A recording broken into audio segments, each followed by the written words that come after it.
Welcome to Bastard Quest. I'm the Game Bastard, Kyle. I'm Todd. Rico. It's Corey kind of jumbled up. Okay. I'm Austin. I want to be called Rico from now on. Rico cool. Suave or Johnny Rico? Oh, are you creating a nickname for yourself? No, it's my new name. Oh, It's Uncle It's going to be Rico. legalized. I don't think I can use... my name doesn't become anything else fun. mine doesn't either. Lick. Yeah, that's about it. Yeah. Yeah, mine just Dot. I like it. Short for Dorothy. Oh, is that what Dot is short for? I never put that together. I thought it was short for Deuteronomy. Lola is short for Dolores. That makes no damn sense. It's true, Neither though. does fucking Peg for Margaret. Or Dick for Richard. Anyway, we play role-playing games on the air. Today we're playing... I'm playing a role, Rico. we're playing ACHTUNG Cthulhu. Hold on, I got to go fix my Trans Am. Is that what dude's name Rico do? I have a feeling Barchog and Rico would be good friends. Hell yeah. So we've been playing ACHTUNG Cthulhu for a couple episodes now. If you're just joining Bastard Quest for the first time, you might want to rewind because this is probably the end of the arc. They're about to have a big boss fight, I think. Well, in relative terms. We just fought a fucking childhood. How much how bossier can it get? He was more like a boss friend. Oh, he's like Nagini. He's just like the henchman. Indeed. There's a giant fisherman we have to fight now. You defeated my worm. This is the Morton's fisherman. Like 40-foot tall Morton's fisherman. But it's Cthulhu, so his coat is green. Okay. Well, yeah. And, We're actually going to fight Jesus. He's the ultimate fisherman, right? no, I'm pretty sure it's the Morton guy. Yeah, okay. I think he's better. After consuming the fish sticks, I saw horrors which most men have not experienced. Anyway, Todd, who you play in this adventure? I am Sven. He's from Norway. Indeed. Corey? Yes. I'm playing Rico, the cool guy. I don't think that's true. No, I'm playing Sarah and her trusty dog, Operle. One of them's Australian. Yeah, okay. And the other one can speak inside of your mind That and heart. is accurate. Austin, And I'm playing Pierre Walsh. He's Canadian. he's a Canadian. Canada, America's hat, as they say. They love that. Yeah. They love when we say that. So when last we left our heroes, they were divided. Three of the characters, Operle, Pierre, and Sven, were in an alternate dimension, the Duat of ancient Egyptian mythology, trying to retrieve the Life Giver, an ancient Atlantean artifact. They defeated, as Corey alluded to earlier, a terrible worm guardian. More of a sock puppet, really. Yeah, and we're now at the entrance to an otherworldly temple where they believe the Life Giver rests. They stand before a stone doorway, golden light shining out. In the real world, their bodies are comatose inside a ruined temple of Hathor in Egypt. It is night, and outside that temple is Sarah, the Australian commando. Austin, you wanna explain why Sarah's out there? Probably tending to the garden or something. And two suspicious vehicles have just rolled into the nearby village. She can hear people speaking German as they disembark. So we're going to start with Sarah. Corey, Sarah is outside the Temple of Hathor, which is up on a hill above the village. It is the middle of the night. The two trucks just rolled in. Their lights have shut off. She can see people moving around. She's not sure how many because it is dark. You're in the middle of the Egyptian countryside. It is not as if there are street lights or any other sort of illumination. It's not a moonless night, but it's not a full moon, so you don't have a lot of illumination to work with. But you can definitely tell that there's some activity going on, and there's no reason to assume that this is friendly. There definitely shouldn't be anybody speaking German. It is 1939 in Egypt, which is under British control. Germans driving into an Egyptian village in the middle of nowhere in the middle of the night would definitely be an odd occurrence. What would you like to do? Well, let me ask you this, Kyle. One thing we can do with momentum is create a truth. Yes. Can we say that in the time that the rest of the squad has been in Dream World, Sarah was setting up like a perimeter with perhaps like tripwires or claymores or some shit like that? If I spend the momentum to do it? I'll tell you what. You can create the truth booby traps. Okay. And you can use any equipment that the group has, because Sarah would have had access to all of it, because they're asleep. What are they going to do? Right. And you don't have to decide where these traps are right now. Okay. But at any time, you can try to trigger a booby trap or Okay. tell me where the booby trap would be set up. Using equipment we have on hand. Using equipment that the characters have on their sheets. Yeah. Okay. I mean, to be fair, I don't recall us being like, okay, let's get claymores and stuff when we were mostly getting like digging gear. I know we got weaponry and stuff. Yeah.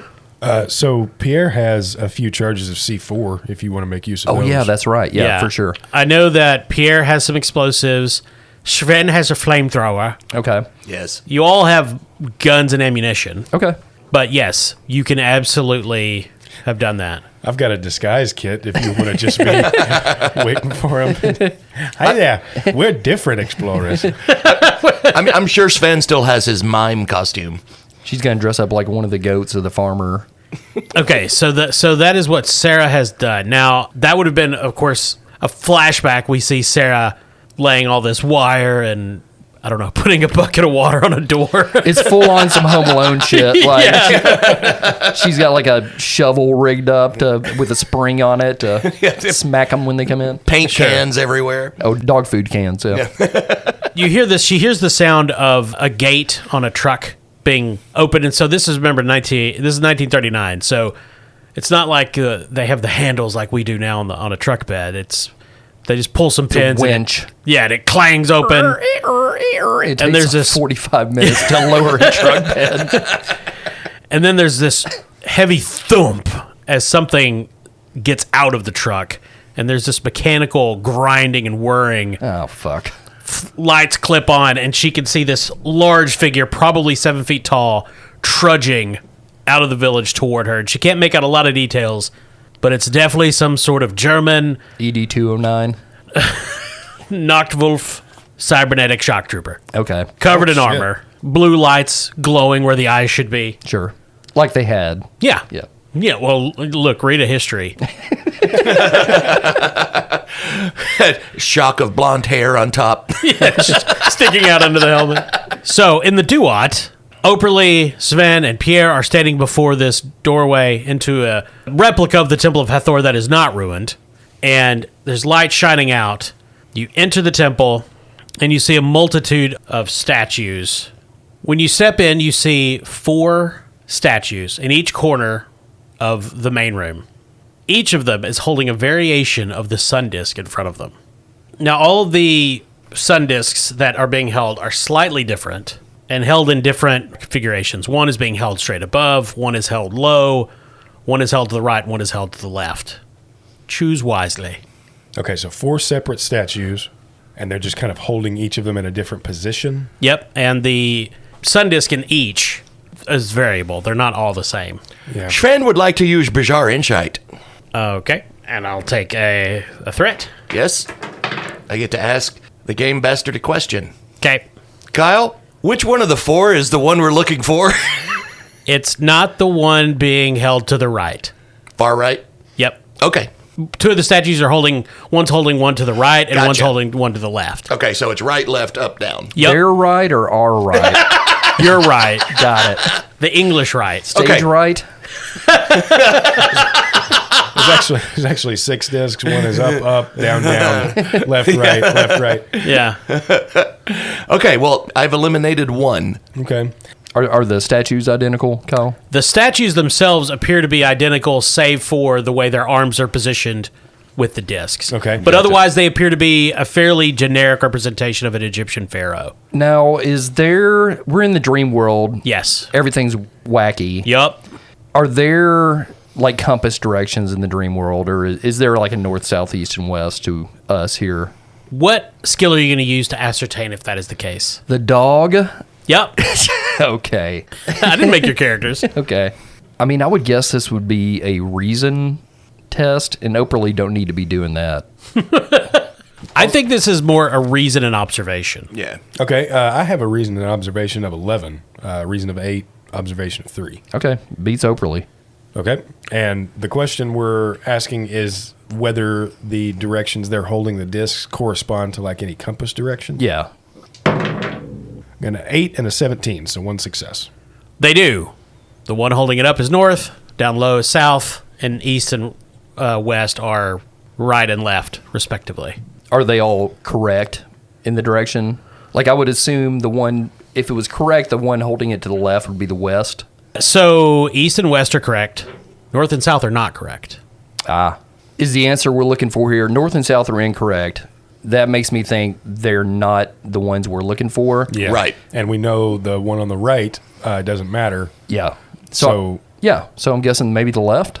Yes. I mean, the other name for this is a golden sun disk, not just the life giver. So I would imagine it would have something to do with like the rising and falling of the sun, Which But if people did use as a direction finder Yeah. in those times. we know the one on the right doesn't matter. So yeah, I'm good guessing the one on the left. Sure. Let's just grab it. If we explode, we explode. Agreed. Yeah. Who's grabbing it? Not Operle. No He hands. doesn't have hands. Of course, No. he could bite it. Yeah, no. I think Sven would be the logical choice too. Yeah, Okay. he's the most expendable. Actually, we got a Canadian. If Sven wants to take a turn, that's fine. I grabbed the shield in the last chapter, so And I think you stuck your hand in that wall that was possibly chop it off. So, yeah, Sven's turn Yep. to almost die. I am a master of magics. They do not frighten Sven. Okay, Todd, I'm going to ask you a very important question, Yes. and you have to answer as if it's what Sven would do. I'm trusting you. Okay. Does Sven have on gloves or not? Yes. Okay. Sven with Sven gloves on. typically wears a parka and things like that. And this is a dream manifestation of Sven. Yeah, In Egypt, he was topless. he does have on gloves in his art, yeah. So Sven reaches out towards the sun disk, and we're going to cut back to Sarah. Oh no. So this giant armored Nocturnal stormtrooper is tromping up the hill towards Sarah, which she is in a concealed position, so she assumes they don't see her yet. Obviously, his destination is the Temple of Hathor. Behind him are two regular Nocturnal troopers, a few feet behind on either side. We're in initiative. They don't seem to know Sarah is there. As an Australian, I'm assuming she can hide effortlessly in any environment. Oh, yeah. She That's what they're known for. crouches in the shadows at all times. And it's night, and they have lights, so they are obviously easy to detect. Corey, you can take a normal action with Sarah and, I don't know, throw your boomerang or whatever. Or you can tell me about the first trap they encounter. Yeah, basically, Sarah is concealed behind one of the many pillars in the temple. Okay. And she throws a rock towards the direction of one of her traps to kind of draw their attention towards it so they'll walk into it. Okay.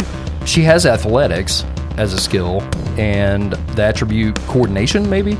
Yeah, because I think hitting some target to make a sound is more important than being able to get it there. That doesn't seem like the obstacle. So coordination and athletics. Okay. It's a 13. So to get their attention and get them over there, I'm going to say that's difficulty 2.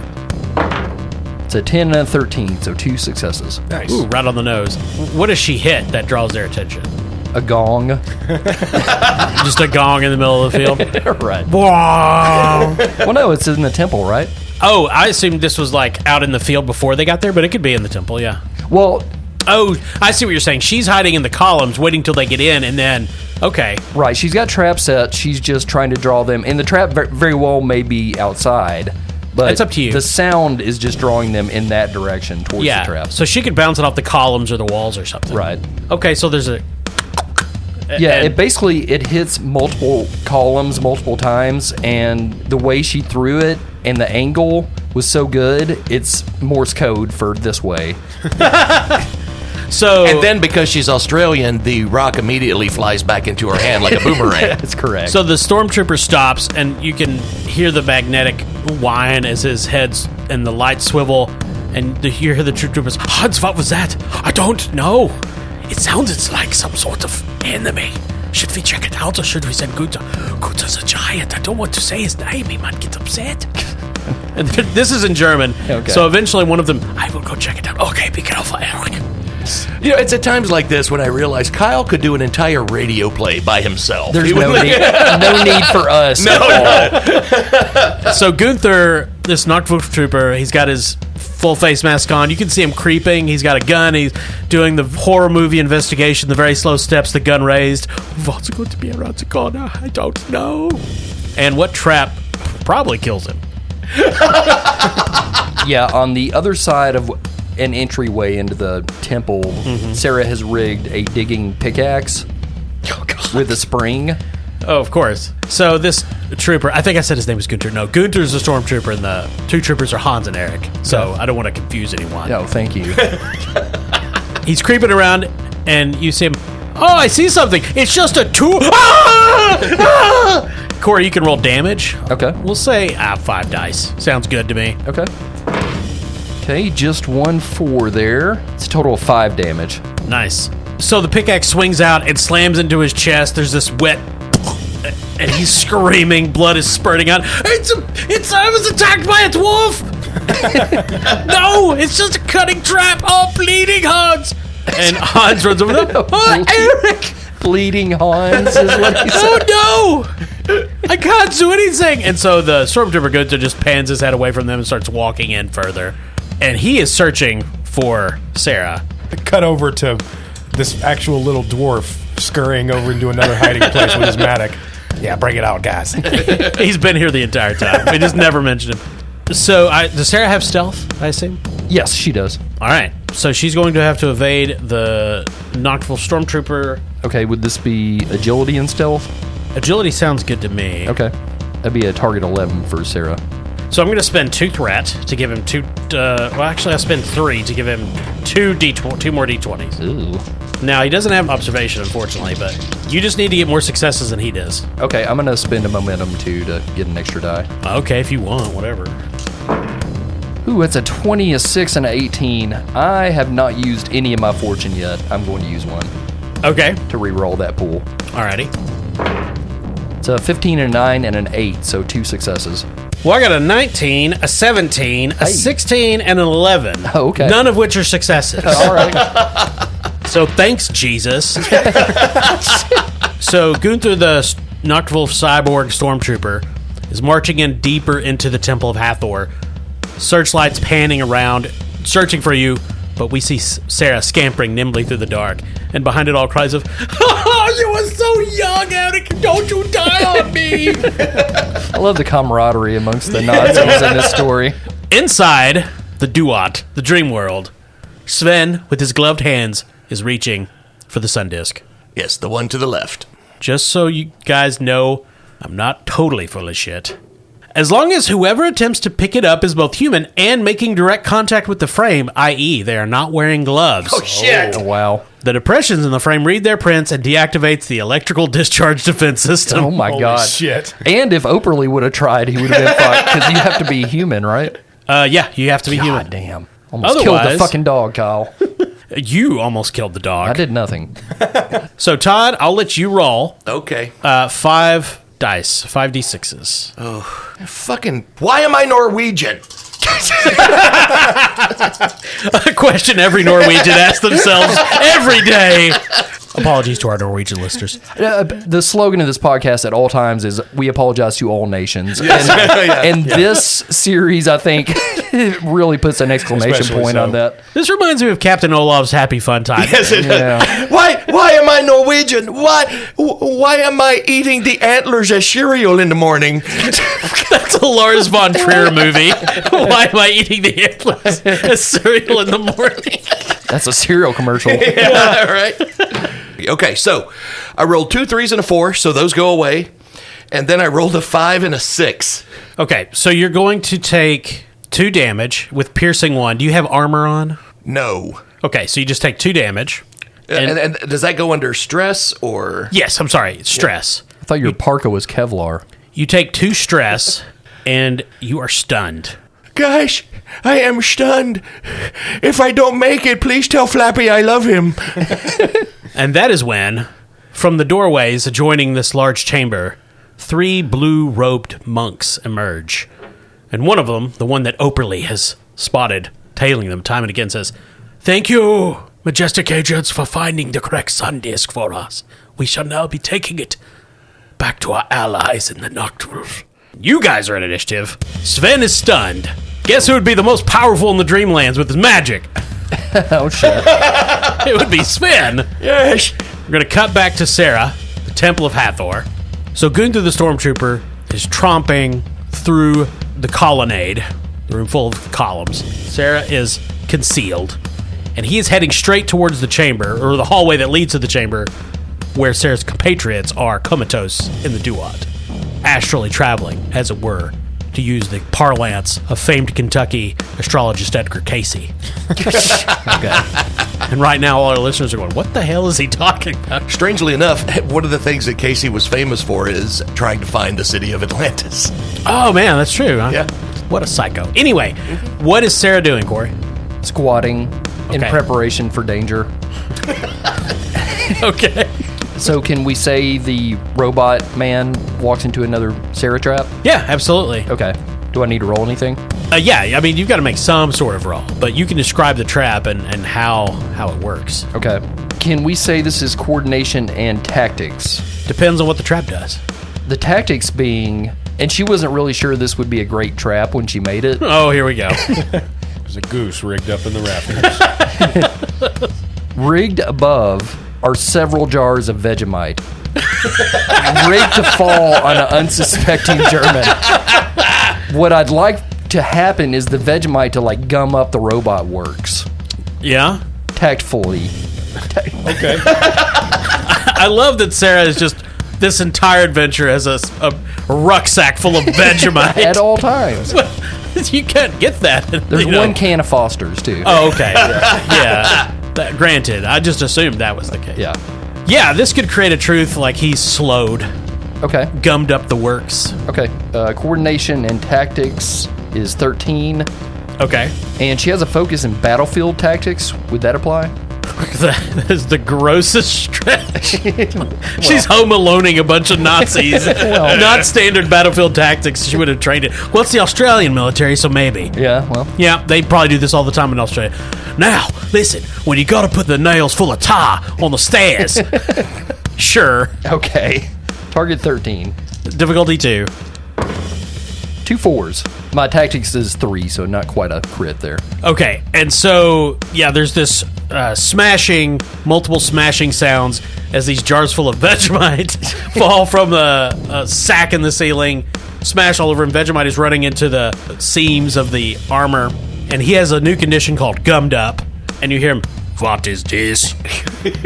Stinks. Tastes like shit. It's terrible. I am all gummed up. And in the distance, he hears, I come from a land down under. And also, oh, Eric is finally dead. He lost it for one round, Gunther. I'll join you as soon as I come over my grieving. So do they have the trait grieving so they're out of the battle? Well, one of them does. Okay. Because the other one's dead. Right. You murdered him. Yeah. Poor, innocent, genocidal Eric. occultist. So, Gunther, now, despite being gummed up, is again going to search for Sarah in the darkness. So you're going to need to roll your stealth against him. Okay, agility and stealth is target 11. Alrighty. It's a 2 and a 13, so 1 success. Well, I didn't get any either. So again, Sarah is still concealed in the darkness. Gunther's light is shining around, traversing slower because his gears are all gummed up, and you can just hear muttered mechanical German cursing. Scheiße, Stubkopf, Vegemite. In the sanctuary, where Sven, Pierre, and Operle went under for their astral travel, Sven momentarily blinks into wakefulness because the stun knocked him out. For 2 rounds, he's in the real world. Ooh. Todd, Sven struggles up, blinking, looks straight down the hall, and sees this giant armored Nazi cyborg stormtrooper looking around amidst the colonnade. And he hears, of course, another German crying out for his lost Eric. You can act right now in the real world. Because in 2 rounds, you will be pulled back into the duat. Flamethrower. Okay. All right. Sven sits up and immediately takes note of his surroundings. He sees Operle and Pierre both still comatose, and he hears the clanking, slow-moving steps of the stormtrooper. He looks up, he sees the blue eyes shining, and thinks to himself, I think it's time for an Oslo barbecue. He grabs his flamethrower and springs into action. Okay, so what skills are you using? Coordination and fighting, that's going to be a target number 11. Okay, so it's difficulty 1, and you can have a bonus momentum to use just for this roll because he's gummed up and can't dodge at all. Okay, so we get an extra momentum? Yeah, which you have to use it on this roll. So you could either use it right now to roll an extra d20, or you could use it later on damage. But you can only use it on this roll. It's difficulty 1. I'll bank it for the damage. All right. Right, target number 11. That's an 8 and a 13, so 1 success. Well, that's all you needed. So roll your damage for the flamethrower. It is 5, so that'll be 6d6 altogether, correct? Correct. Okay, so 2 6s, a 5, and a 2, so that's 5 damage and 2 effect? 3 effect. 3 effect, nice! What effect does the flamethrower have on I'm going it? to guess burn. Hot. Hot water burn baby. Yeah. I haven't heard that in a while. Oh my god, okay. Is there a Rain Man role-playing game? There is, but it's just a box of toothpicks. Gosh. Okay. Is the goals are things like getting to a TV in time for Wapner. It says persistent 4? I'm pretty sure that means persistent means he keeps taking damage each Okay. round because Yeah. he's on fire. So he takes like 4 damage each round. Nice. Yes. So he'll take 4, I believe he'll take 4 damage each round, and he should take it That's each total, round for each effect. It's a total of 5 damage. Wow. Well, for each effect, that's 3 effects he rolled. So, Yeah, so it'd be 12 damage every round? no. It would last rounds equal to the effects. Got it. So 3 rounds, he's taking 4 damage each round for 3 rounds. Correct. So this stormtrooper is on fire. He turns slowly towards Sven. Scheisse Norwegian. And Sven says, I haven't had this much fun since I hung the black young leader from the yew tree. And so one of his arms comes up, and it's holding this huge rotary cannon, and he says, Die, Sven. Well, it rolled a 20 and a 17. Oh, wow.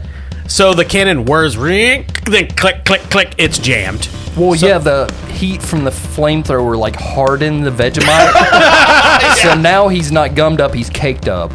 Yeah, so his gun is Fucking jammed, Vegemite. and you see his head kind of tilt down towards it with as much motion as he has. This day just keeps getting worse and worse. So he's on fire. So back in the Duat, Sven has disappeared, and the sun disk clattered to the floor. The blue robe monks are advancing, hands raised, chanting. Terrible eldritch powers beginning to collect around them, and either Operle or Pierre can act. Do we know how to get out of this state? You have no idea. Sven knows. Oh, shit. Like instinctively, or he does now that he's Yes. okay. Okay. He's Norwegian, Austin. Of course he knows how to get out of the Egyptian dream world. Okay. Wait, No, wait. but it's because he's magic. Are you saying you don't have a Norwegian dream guide? I was born with one. All right. So thinking quickly, Pierre reaches down and scoops up the disc. So, Austin, does Pierre have gloves on? He does not. Okay. Sketchy, but I'll allow it. Well, he didn't have gloves on either when he shoved his hand into the thing that was supposed to recognize human DNA. That's true. That's true. He So- did not. And I would imagine if he did, after seeing what happened to Sven, he probably took him off. Well, So I'll say you would be right next to Sven, so I'm not going to say that takes an action. It's just something you can do. Okay. So here's a question, Kyle. Sven had his flamethrower in the real world. Yes. Do we have our weapons here? Yes. Okay. Okay. Though you notice that they have taken on archaic qualities. Okay. So I'm like, I have like the meat gun from that David Lynch From movie. Videodrome? Well, it's more like your gun has become a khopesh, an Egyptian sword. Ah. Or, well, a gun would probably become something like a javelin. Okay. So then I will turn the javelin to the monks and try to fire upon them. All right. try to skewer them. Another old man skewer. All right. Coordination plus fighting, Austin. All right, let's Difficulty see how 1. many I can line up on this thing. That's a target number of 14. It's a 16 and a 13. 1 success. That's all you needed. Roll damage. Okay. Same damage. Okay. Same damage. It just takes on a different aspect in the duo. 1 and a 5, so 2 damage and 1 effect. Does your gun normally have an effect? Vicious. So 3 damage. Okay. So the javelin sails across the room, slams into one of the monks, piercing him in the abdomen. He cries out, "Ah!" My abdomen. And his body disappears, and the blue robes fall Jedi-like to the ground. Pierre gets an idea. Cool. he starts a little company called Apple. Corey, are we still telepathically linked? Yeah, it's never been taken down yet. Okay, all right. So he thinks to himself, hey, Operle, you there? Hello? Yes. So we can get out of here if we take damage, maybe. I don't know. I've taken a lot of damage. I'm still here. That's true. So would we understand why that happens here and not outside the temple, Kyle? Did Austin just kill that guy? Is that what happened? Yes. So the way it works, from my reading of the adventure, is that if you were destroyed in the dream world, you snap back to your body, but you're still comatose for the 24 hours that you're down.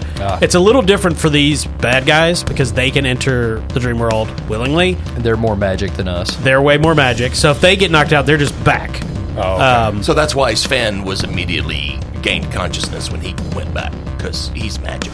Yeah, I mean, that's kind of the way I interpret it. Like, while he's unconscious in the Duat, he's conscious in the real world, but the moment his stun ends, that's why he's going to get pulled back in. Pulled back in, yeah. Because he hasn't been, quote-unquote, defeated. Gotcha. Okay, so maybe that doesn't work. I thought maybe that was a shortcut out of here. It sort of works in that if one of you took enough damage, you would get knocked out of the dream world. You'd just still be in a coma. You would still be unconscious. Okay. Yeah. And actually, their goal is to Do that? do that, Yep. because then they want the disc, of course. Right. So one of the monks is stepping forward, moving his hands in an incantation and chanting a spell at... Wait, doesn't Operle get to go before him? No. Well, players go first, right? Yes, and Austin just went. And then... a bad guy. Players. Oh, Dogs have feelings too, Kyle. no. And they're hurt now. So I hope you're happy. Well, I rolled... He's attacking Austin, so you're welcome. Yeah, okay. Austin, this blue robe monk conjures this scintillating, lurid green sphere and hurls it at Pierre. It slams into him, wraps around him. These eldritch green bolts start arcing across his body. You're being drained of your life force. You take 6 stress. Oh, Dang. Unless you have... nope. Okay. I have no soak. So you're going to take an injury. Well, obviously, 6 stress and an injury. And I assume I know some of you have taken injuries, but I don't, have you, is that your first one? That is my first one. So take drained. And now it is Operle's turn. Okay. So there's 2 monks left, right? There are. One has already shot his wad, as to say. Perhaps. Yeah. Maybe he's got more wads. These guys are full of wads. And you said the other one is in the process of casting a spell? Yes. And maybe the exact same spell. Operle's not sure. He's not a sorcerer. Operle's going to use thought sending Okay. because he's psychic. Yeah. Basically, with thought sending, I can send my thoughts into somebody else's head. Yes. I'm trying to distract him so he fucks up his spell. Okay. Yeah, you can attempt that. Okay. It's difficulty 1 to send a thought. Okay. What is the thought? Operle sends a thought into his head. Did I leave the oven on? So so you have to have at least 1 success to do it. For Okay. every success over that, you can increase his difficulty by 1. Okay, to send a thought, it's will and observation, so it's a target of 13 for Operle. All right. 14 and a 12, so 1 success. Okay. So that would not be enough to increase his difficulty unless you want to spend some momentum. Sure, I'll spend 1 just to make it happen. Okay. So is that just adding another die? No, this is increasing the difficulty of his spell. Got it. So instead of it being difficulty 1, it's now difficulty 2.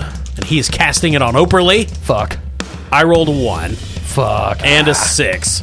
You hear a voice. I do not have a stove, dog. I have a cook fire. Okay. Because I'm taking rustic baking. I'm a fan of cottagecore. He's going to increase his damage. Operle is going to take 7 damage. Okay, he's only got 3 stress left, so that Okay. hurt. So, does he have any injuries right now? No. So, that means he takes 3 stress. You can't take more than that.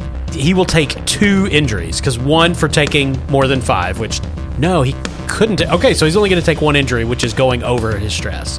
He takes drained as well. Well, that sucks. And we're going to cut back to Sarah and Sven. It is Sven's turn, and he can sense the magic of the dream world drawing him back. At the end of this turn, he will go back. But for now, you can take 1 more major action.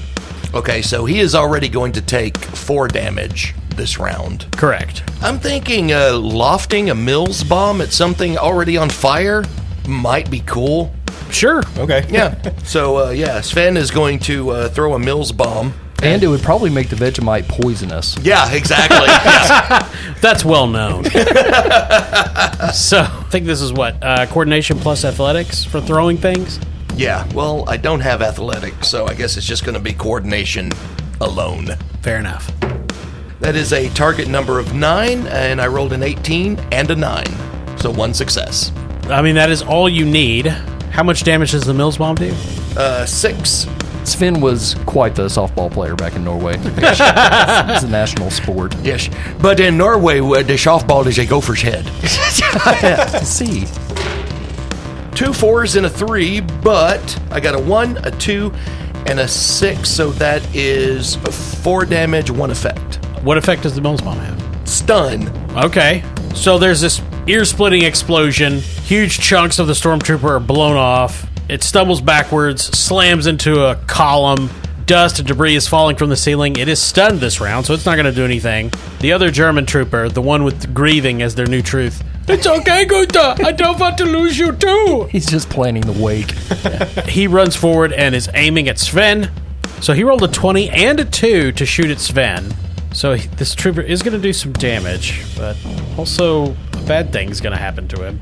So 5 damage. This Noctwolf trooper opens up with his STG-44. Finn's going to take 5 stress. I only have 2 remaining. So you'll take the 2 stress that you can, and then the rest will roll over, and that is another injury. How many do you have right now? 2. From after taking this one. Yes. Okay. So bullets are flying all around Sven, some of them piercing his parka. It is Sarah's turn. So the robot's in pretty rough shape right now, right? He's had better days. Okay. Yeah. I think Sarah's going to focus her attention on the other German soldier. He's Hans? the last. Yeah, he's the last one left, right? Yeah. Okay. Sarah's going to use her exploding bolas. Okay. Yes. Forgot about those. Yeah, and throw it at his knees to try to wrap him up like you usually do. Like, well, Sure. how Batman uses them. Yeah. I guess that's correct. The bat bolas. Yeah. So I think ranged weapons are coordination and fighting. Yeah, I think generally that's how we've been doing it. Okay. Her coordination is 10. Her fighting is 4. She has the talent sharpshooter. When you take the aim minor action before making a ranged attack, the first bonus d20 you get costs 0 momentum. Oh, nice. So just an extra free Holy d20. fucking shit, Corey. You just reminded me I have that talent, and I have not used it once. Well, I've also got They Don't Like It Up 'em, which is the melee version of that talent, and I forgot about it too. Sharpshooter also gives the attack piercing. Yeah, friendly reminder to all players out there, read your fucking character sheets. Yeah. For this game, we played like a dozen times. It's probably our 20th session of ACHTUNG Cthulhu. Though, granted, that has been spread out over 2 years. Yes. Yeah. Would this be considered close quarters? Yeah, it's inside. This is not a large room. Okay. Well, I mean, it's large for a room, but it's not large for outside. Right. I'm not sniping. No. Okay. So target 14. That's a 20, a 13, and a 5. So I got a complication, but 2 successes. So you only needed 1 success. So the complication is going to be that Sarah has revealed her location. Okay. But the bola is going to slam into Hans and wrap around his legs.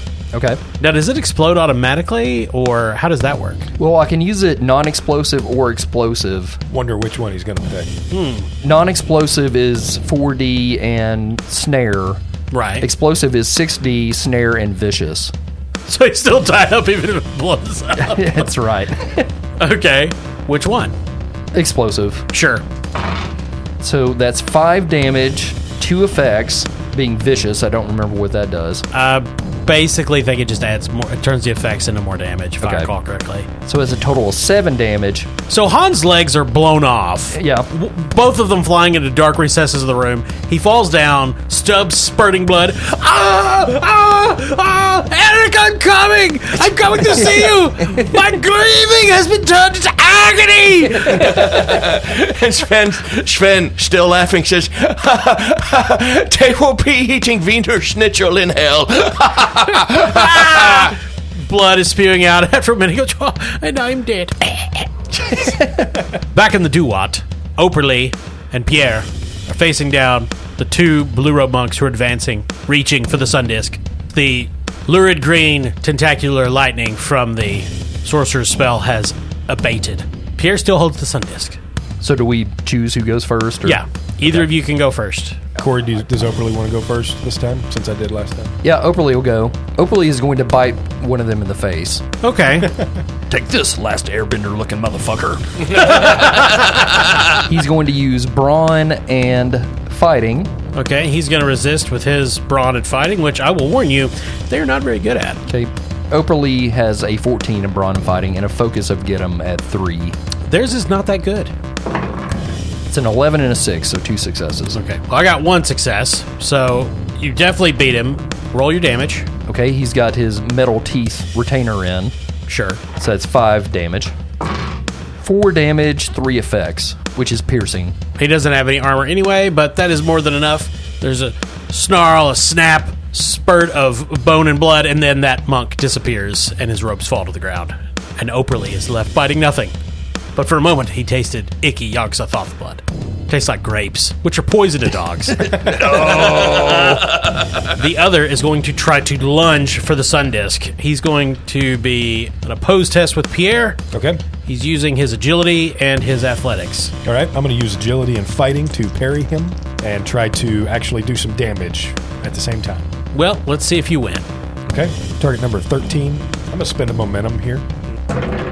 Oh, I got 2 8s and a 20, so 2 successes. And a 20? And a complication.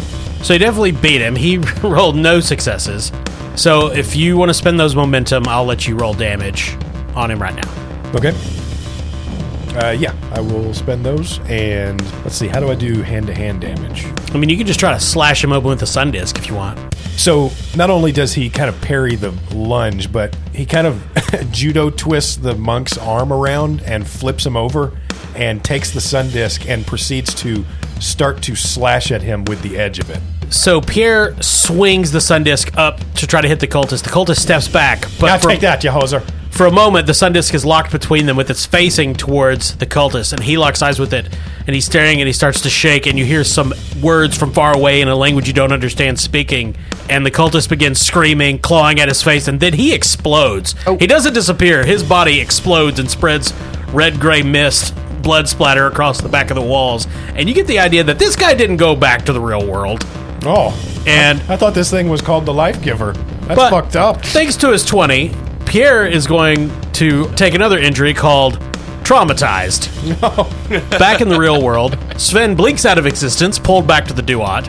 Gunther the cyborg pushes away from the column, still on fire. I will destroy something. I see you, Australian. I can smell your stink. The smell of koalas. That's still the Vegemite. Fucking road. So the Nazi cyborg is advancing on Sarah. Corey, what would you like to do? So it's Sarah's turn. It's Sarah's turn. It's only she and the stormtrooper left. So Sarah, angered at this German sullying the good name of Koala, springs into action, leaps on his back, He is on fire. doesn't leap on his back, slides underneath him between his robot legs, and unloads a salvo with her infield service revolver, which has the quality of vicious when she uses salvo. Oh, okay. She's also using sharpshooter, so she gets an extra d20. Okay. Coordination and fighting, target number 14. This is close quarters, so crit range is 4. 2 15s and a 1, so 2 successes. You only needed 1 success, so you can bank momentum or use it on damage. I'll use it on damage. All right, roll your damage. Okay, damage die is 4 with the revolver. That's 3 damage, 2 effects, and vicious is used here because of the salvo, so 5 damage. Shots echo through the colonnade of the Temple of Hathor, bullets piercing the stormtrooper's armor and finding its way to his heart, As Sarah does. which no other woman could ever do. And he mutters, Oh, you melted my icy heart. "Damn it." And then he tumbles over, still burning, smoldering, and stinking. Hours later, when Sven, Operle, and Pierre finally come out of their comatose astral state, I like the fact that Sven blinked back into the netherworld just in time to see, like, all of the blood and viscera on the wall from the exploding monk, and then suddenly, boop, back in the real world. Plus a very hurt Pierre and Operle. Yes. Pierre holds the sun disk. The 4 heroes slip out of the Temple of Hathor, get in their truck, drive quickly across Egypt, And a 12 few miles hours an hour. later, are in the air in Mossy Pete's airplane, heading back to the States with the sun disk in hand. Heroes again. I need to see Dr. Cunningham. Very hurt. I wonder what Flappy's doing. He's still swimming. Actually, now he's having to turn the other way because we're going west. It's just the sea lion just, oh, dang it. He starts swimming towards New York. So that is the end of our Egyptian sojourn in Fun. Shadows of Atlantis. Super fun. Love this game. Yeah, that was awesome. Oh, we're beaten and battered, but we did it. Yeah, that was a tough one. So how many entries did everybody take? I took 2. I've got 2. Sarah's fine.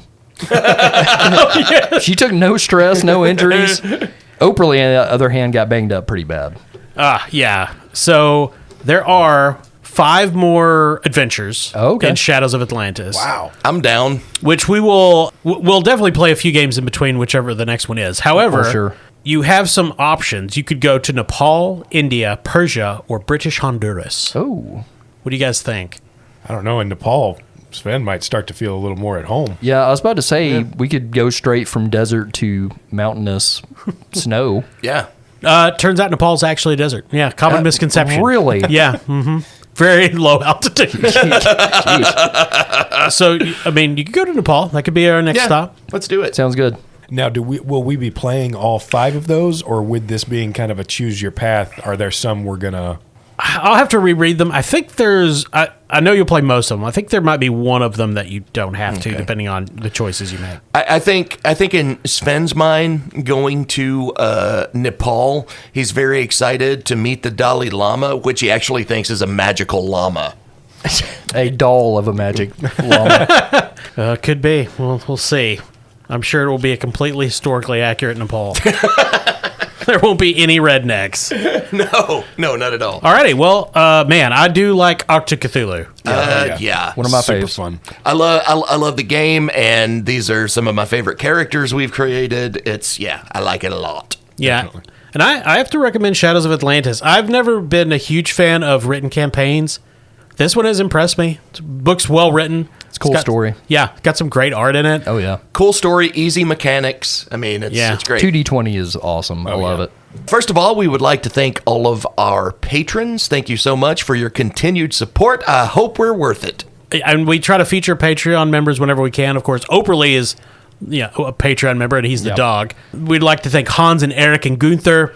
No, those are not. Those are not real Patreon members. We do have an Eric, but I don't think that one's this one. We'd also like to thank our sponsor, Barrel and Bond, 100 Broadway Street in beautiful downtown Paducah, right there on the banks of the Ohio River.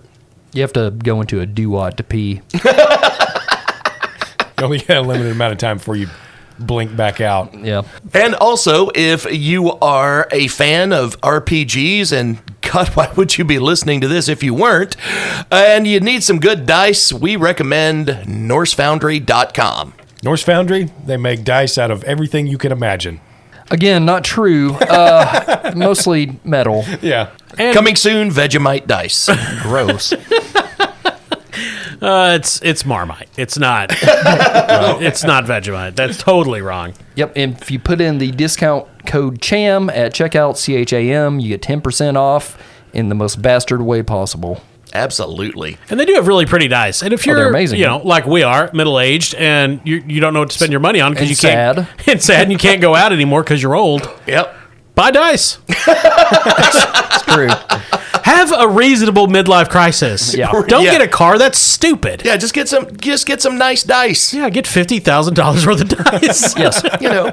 Kyle, is there something you want to talk about? I bought a lot of dice, guys. They said something about a moving truck. I don't know where we're gonna put them. Kyle's being evicted.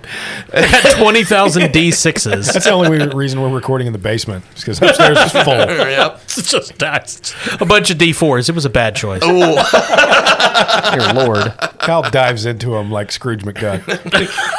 Oh, that would hurt. Just one time. Once. You only do it once, and then you learn. Well, thank you for listening.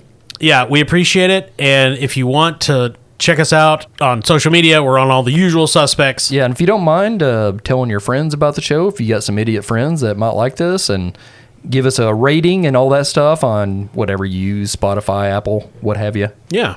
We'd really appreciate that. Thank you, everyone. Thanks, I'm Kyle. I'm Todd. Corey. Austin.